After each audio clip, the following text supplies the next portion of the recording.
coming into the event. Mm. So I think by the time we do that, we only have improvement in all parameters. Now, just before I allow you to go, I mean, this, of course, investment that we believe that should impact the lives of Nigerians, those who are in the labor market and across all sectors as well. How do you ensure that the government, have a plan such that we can have Nigerians who are not, of course, in the labor market, who don't have jobs? How do we ensure that this investment is connected to every Nigerian on the street who is in the labor market or who wants to get empowered in different sectors of the economy? I think we need to look at that before I let you go. Okay, fine. You see, in that context, and I like that perspective which you are taking us. Beyond unemployment, we must also make ourselves employable. And that is why we must ensure that in the first instance, we must consume what we produce. We must leave the perception of somebody is looking for me to do the job. How do we create jobs from inside? I did a basic experiment some 2 years back about a pure water. I'm a very practical person. About a pure water seller on the street who sells pure water in the traffic, and at the end of the day, the staple food for the pure water seller to eat is actually rice. Unfortunately, that rice is imported. So that means the few naira that seller is going to be able to gather will be subjected to US dollars before he can eat. I'm just going, I don't know whether I'm making sense. I'm just going very practical. So there is need for us to internalize the Nigerian system such that we produce our basic and staple consumptions. Such that at the end of the day, for example, you have a 200 million population. I say this and I cannot stop saying you can actually revolve the economy around yourself. So by the time we make the system or the setting in here convenient for investors, they are going to come in here and invest such that employment will be created across board. And that is why security, political stability, infrastructure are very, very fundamental for us to be able to attract the kind of investment that will actually take care of huge unemployment that we are seeing right now.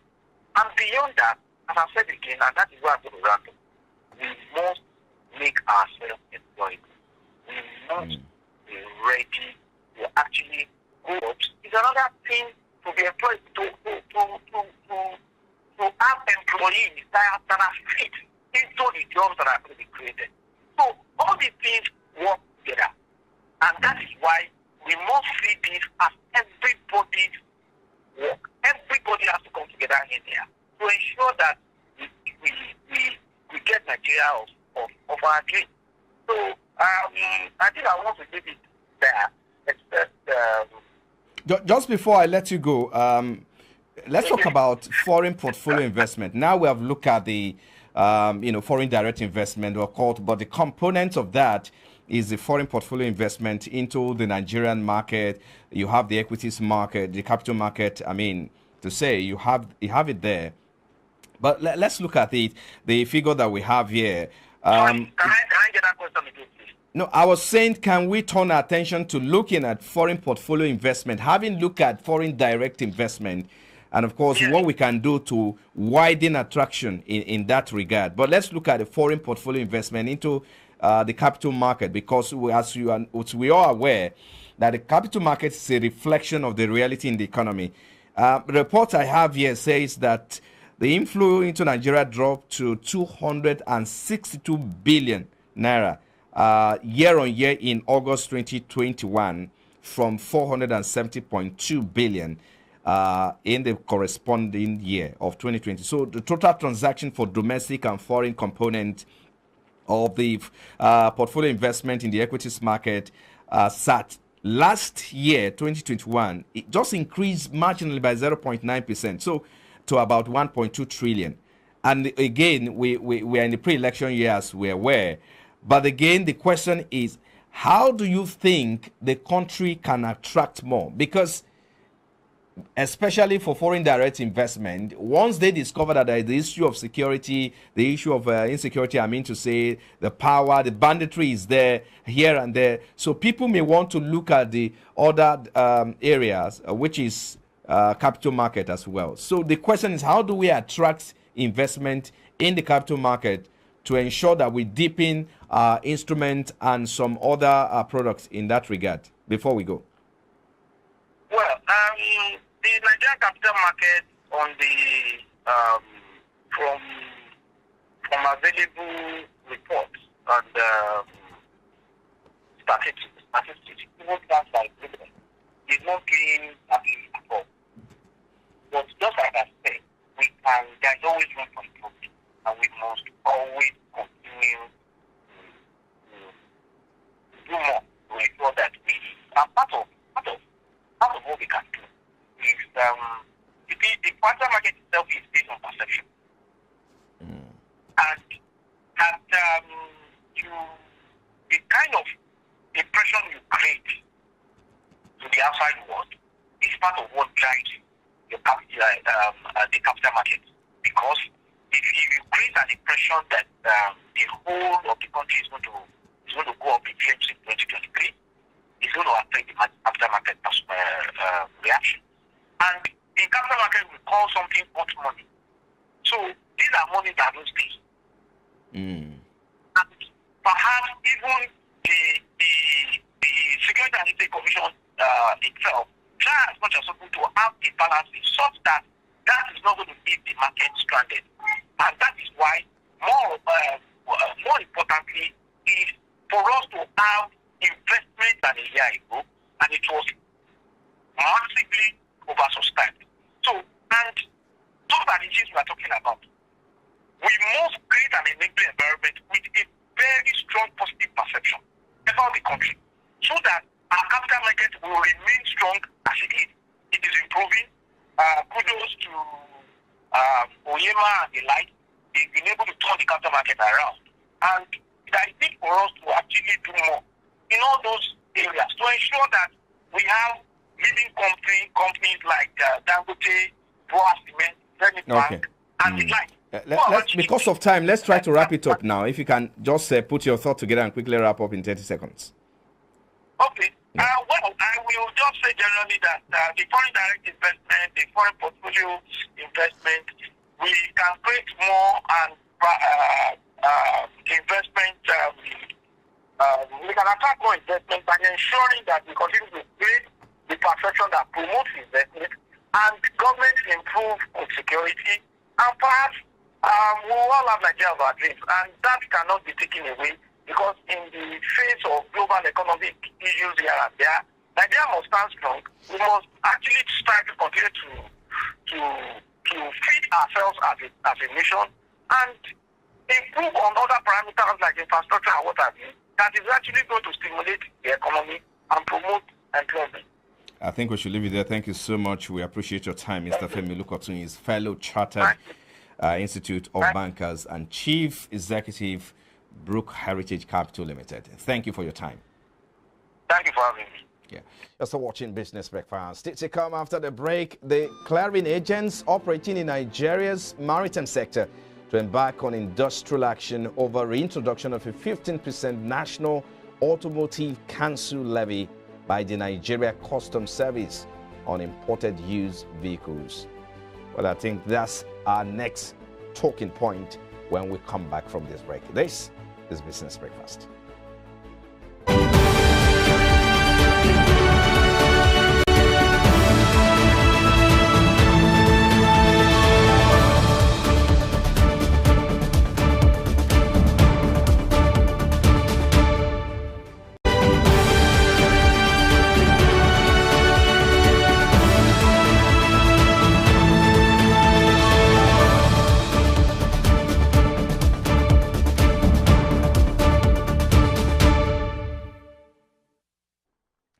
Glad to have you back now. A new report by the National Bureau of Statistics show that Nigeria managed to generate 698.7 billion. Well, of course, we'll look at that earlier.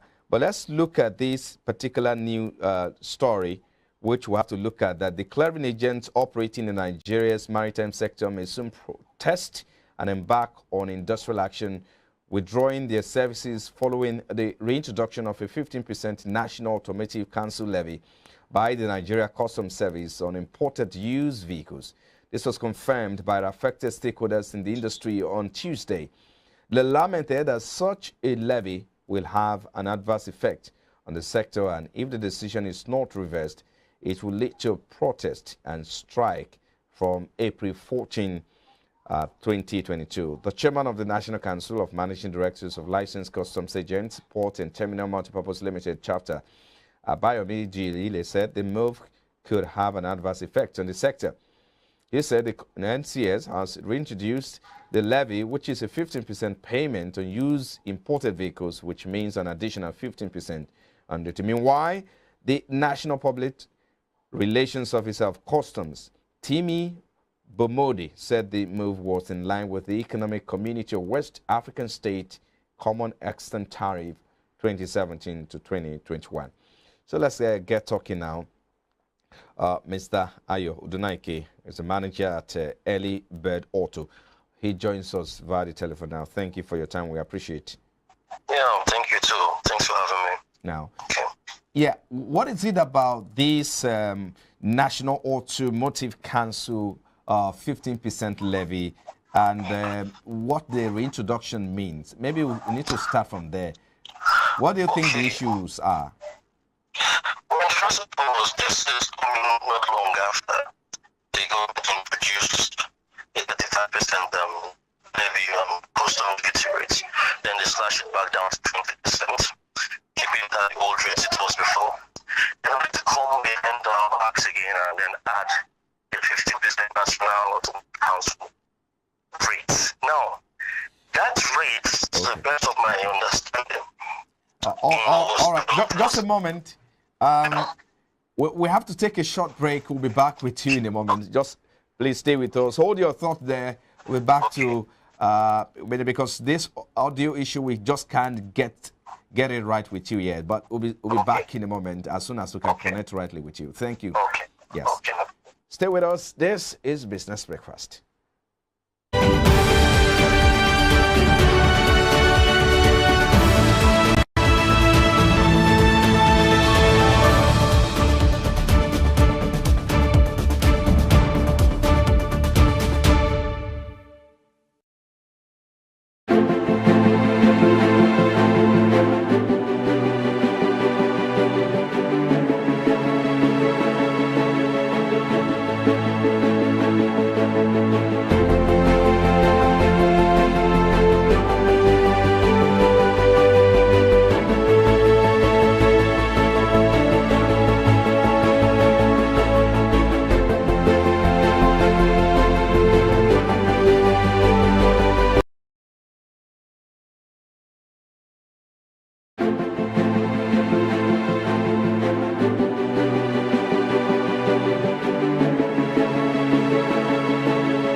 Most people don't understand the magic of a perfect skin, the allure of a well-pampered skin. We bounce from skincare products to skincare products, from spa to spa.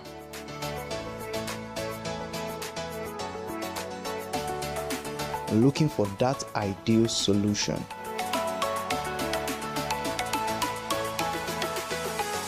I found a solution.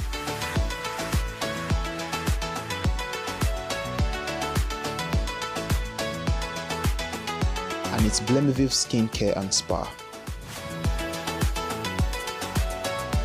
My name is Neil, and I'm proud to be a part of the Ibrandtv family.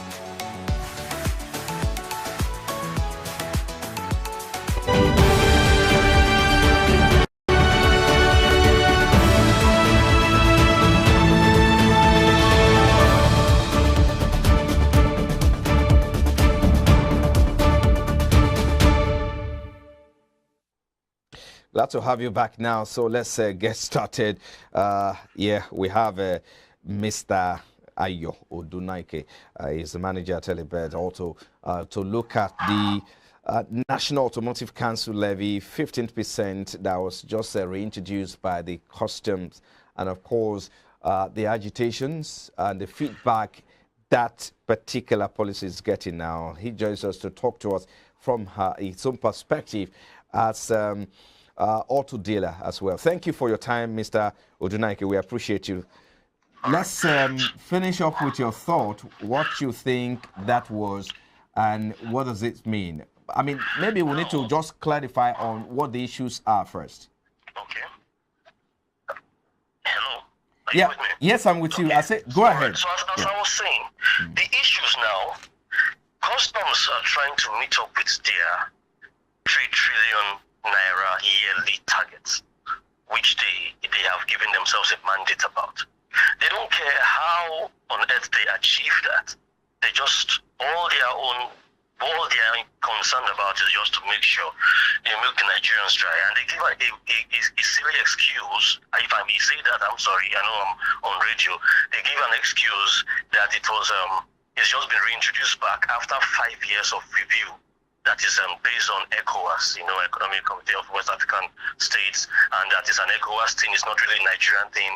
This has not been existing before. You took it up by 35% for basic duties for vehicles and automobiles that are, used cars imported in. Then you brought it back down after the whole strike that was done the last time. Then you came back now and said another 15%, and there's still a 10%, which they can't quite explain or clarify what its purpose is. Now, that brings it up to about 50% in increments in total duty paid. Now, if I may, that 15%, the 15% increment, which they are claiming that it is a joint thing, not just Nigeria, it's all other countries involved, I believe is highly doubtful. This is supposed to be based for new vehicles, brand new cars. Do you understand what I'm saying?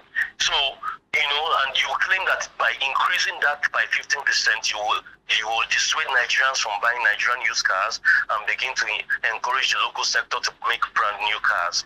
Please, we need to walk. You first crawl before you walk, then you run. We are in an economy that is not producing anything. We are a consuming nation, you mean to say? Yes, a consuming, so we consume virtually 80% of everything we use. 80% is even being too steep, at least 90%. So why do you want people to pay exorbitant duty? Let me make you know what it means for we as an importer. Okay, I bid on up to 5 different platforms on auctions. You understand me? Even if I'm dashed a car, even if I was given a car for free, first thing is before the vehicle ships from the States, then you will pay for trucking. Maybe it's about $350. That's somebody even dashed you the car. It gets to the shipping yard. Whether you are using Shalom or Grimaldi, you pay about $900 to $1,100 for shipping. Already, before it even gets to Nigeria, you have already spent $1 million plus. Do you understand me? Now, imagine you buy a car for $2,000. Now, when that car gets 50%, means you are paying half of what is the car's value worth. I don't think any other African country pays exorbitant duties like Nigeria. I do support the motion that we must kick against it. It is not valid. It is not. You can't be taxing 15% on. There's still a VAT. There's a value added tax again that you will still pay. You can't be doing all that on used vehicles. Let me quickly come in. Just a moment. No problem. Yeah, just to be clear, there are other levy apart from this 15% reintroduction. Yes, another 10% extra levy. It's total to 50%. That 10% is for what? The other 10% is for what? If I may, there isn't the technical term for which they've been able to explain that to us. I must say so. It is more like a miscellaneous term. Customs have not even explained to us why they are bringing back 15% on the, and you claim it was based on the National Automotive Council. It makes no absolute sense at all. It is just a ploy for them to make sure that the original plan they had to make 3 trillion, that they get it from Nigerians one way or the other. Now, it's going to make vehicles extremely expensive. I know you know quite a lot of cars, like say Toyota Camry. We used to land that vehicle before, everything about right under 2 million naira. Right. Now, okay, the dollar, I still bought some change. Just a moment, Mr. Odunaike. All right. Before we go to what this means for the economy, the impact it will have on the average Nigerian. Now, I just want us to clarify this levy. 15, apart from the 10%, so you now have 15% addition. There's a 20% existent already normally. So that means you are going to be paying altogether 25% altogether of different levies. 35%. Okay. There's a 20% custom duty levy on a vehicle normally already. They reverted back to 20% from increasing it from 20 to 35. Then everybody was complaining. Then they brought it back to the 20. Right. Do you understand? Then they now added this new 15%, and then there's a 10% extra, making 50. That is 35 plus 35 plus 10, about 45%. That's 45%, because if you have 20%, you have 15%, that's 35%, and then 10%, that's 45%. Yes. So all combined together of different levies, you're going to be paying 45%. Yes, on used vehicles. On used vehicles. Yes. Meanwhile, it's supposed to be new vehicles, isn't it? Brand new vehicles are the ones to pay that 15%. Even the 25 plus 10% that we're paying on used is already choking enough. It's ridiculous. A car of a 2005, 2007 model, usually we pay as much as 500,000 to 600,000 standard. The claim is underage, which is quite a lot of money. Now with this, we are looking at 1 million to 1.2 on a car that you bought in for probably less than $1 million when you even bought it in the States. You are paying almost twice the value you bought the vehicle on auction. Do you understand? Yes. So which means that if you pay a combined levies of 45% on used vehicles, now, so how much do you now pay on new vehicles? Well, new vehicles, they have, I think they will go for as much as 20% from what I was told.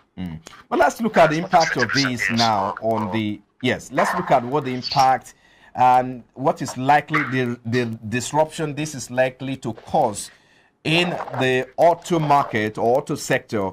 And of course, how do you intend to run this? I mean, just give us a picture of what this means for that particular sector.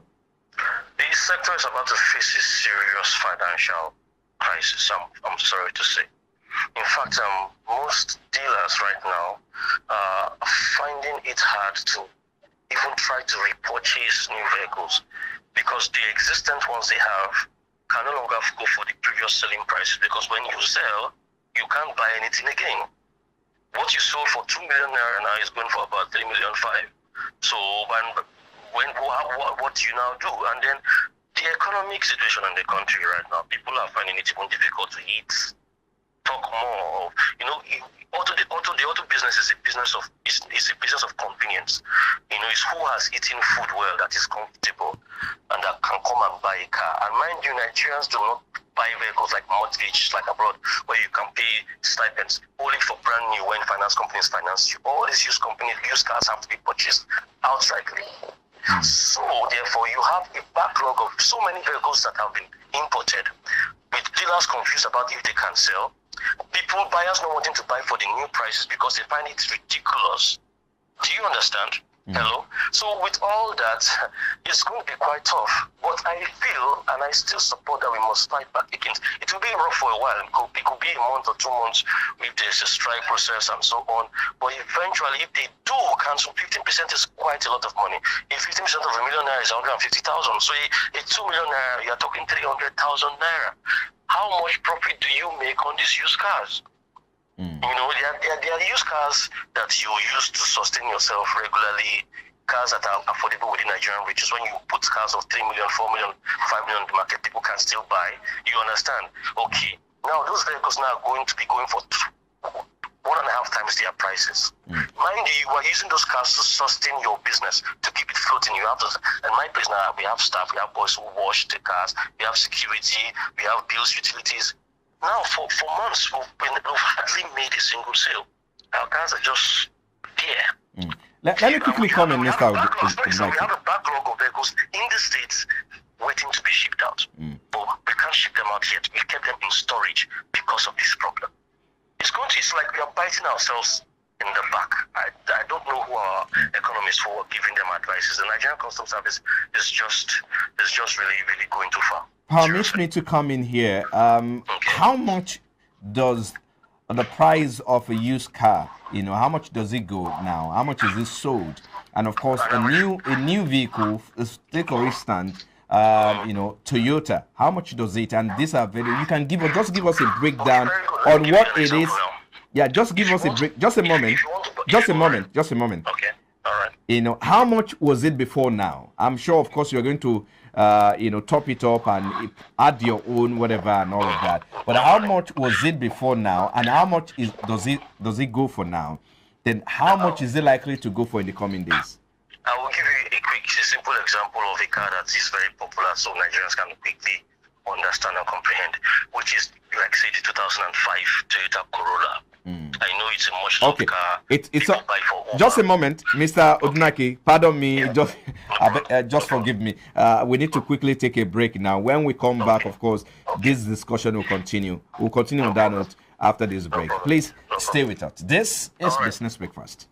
All right.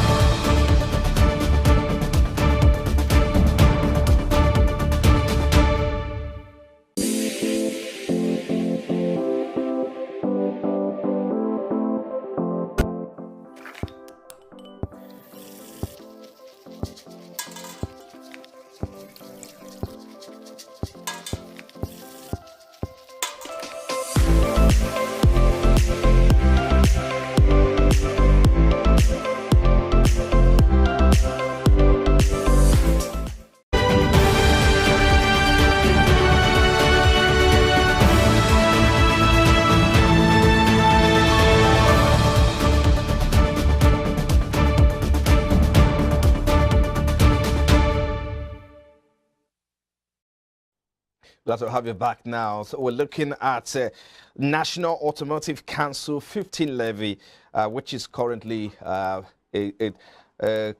content of discussion between the clearing agent and the customs. So we're looking at that, the impacts of that reintroduction of 15% levy. Mr. Odunake Ayo is here with me. Thank you for your time. We appreciate you. You were going to talk to us about the prices of these cars. This 15% was added with immediate effect. Prior to now, using a car that people could relate with, like the Toyota Corolla 2005 model, is pretty aged anyway, but